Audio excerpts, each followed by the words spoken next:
Hello, my name is George Pandoff, and I want to welcome you, our viewers, to another MOABJEEPER video spot. Now, maintaining your rig is not rocket science, and for most people, changing the oil, topping off the radiator, and keeping proper tire pressure is all they need to do. However, if your rig hits the trail, there's more that you need to do. And when I was at my local dealership the other day, I asked one of their technicians, what's the most ridiculous repair that you see on trail rigs coming in that could have been so easily avoided by the owner themselves? And he explained it's simply changing the differential oil, and for some reason that seems to be a mystery to many people. So we're going to take the next 2 minutes, we're going to show you beginning to end how to change the differential fluid.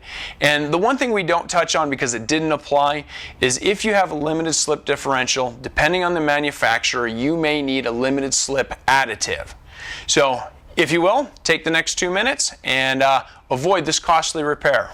To get this job started, you'll need to remove all of the bolts from your rear differential cover. We use air tools to help speed this up. Once the bolts are all removed, then we reinserted the top bolt just to keep the diff cover in place while we used our rubber mallet to crack the seal.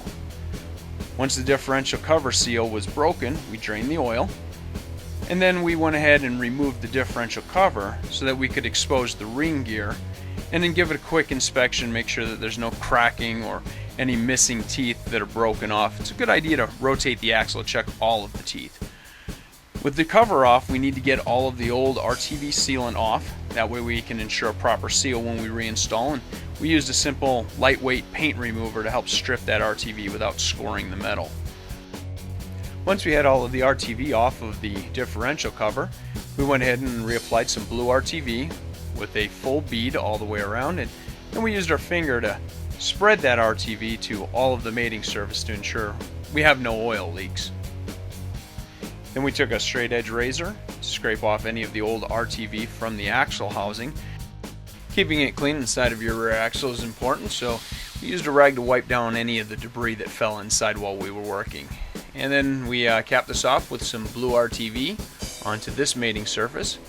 Reapplied our differential cover, popped in a few of the bolts to get it in place.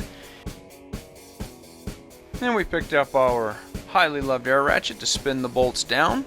And of course, using our torque wrench, we tightened the bolts down to 30 foot-pounds in a diagonal pattern. Refilled our differential housing. And this is done until the oil starts to leak back out of the fill tube. And once that happens, you just grab a rag, wipe up any excess oil, pop in that differential cap or differential screw depending on the case, and you are good to go. Your differential oil is now changed.